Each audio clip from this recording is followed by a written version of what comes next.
While the Army National Guard has retained the service's only short-range air defense capability in its Avenger Battalions for years, the Army is now pushing to prioritize SHORAD in the active force. But with that effort underway to bring an interim SHORAD capability back into the active component, the National Guard has wondered what that would mean for its force. The Army National Guard has 7 Avenger Battalions which are all deployed 365 days a year, particularly to defend the national capital region. That mission is changing now that SHORAD capability is becoming relevant again. Brigadier General Timothy Sheriff, the National Guard's 263rd Army Air and Missile Defense Command Chief, stressed the need for another battalion just to keep up with what we have on the plate in the next 5 years, during a recent association of the U.S. Army Conference on Air and Missile Defense.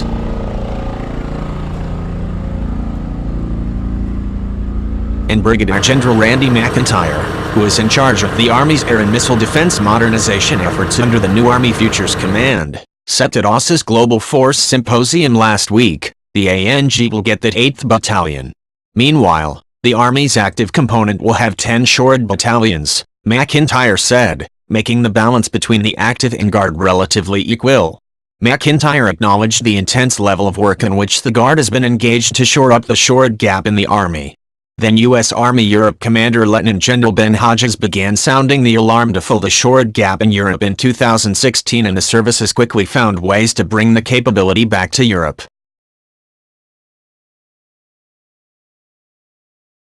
Until it fields an interim maneuver SHORAD capability, the Army is entirely dependent on Guard Avenger Battalions and Stinger capabilities in Europe. The first Guard Avenger battery that deployed to Europe with an armored brigade combat team in February is from the South Carolina National Guard's 263rd AAMDC, and subsequent units will rotate in on hill-to-toe basis. The unit will participate in assessments at the Joint Multinational Readiness Center in Herrenfels, Germany, and will also work with the 173rd Airborne Brigade Combat Team and the 2nd Cavalry Regiment, the 2 permanently forward-stationed Army units in Europe, to develop plans for incorporating SHORAD back into formations, McIntyre said.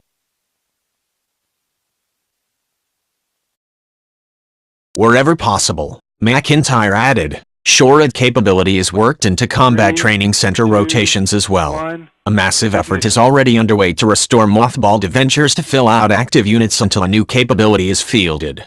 Army Materiel Command has been overhauling legacy Avenger systems that were sitting in a field in Letterkenny, Pennsylvania, said to be trashed. The Army plans to overhaul 72 fully functional Avenger sets in order to support U.S. European Command mission requirements. The Army is ahead of schedule to deliver 2 Avenger Battalion equipping sets to Europe this year in support of the European Deterrence Initiative. And personnel and infrastructure to establish an active component Avenger Battalion will follow in next year.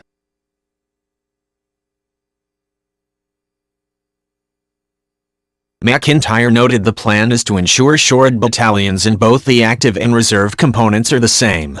The battalions will have both SHORAD capability as well as indirect fire protection capability, or IFPC, which is designed to counter rockets, artillery and mortars, as well as unmanned aircraft systems and cruise missiles, but will be more stationary than the highly mobile SHORAD.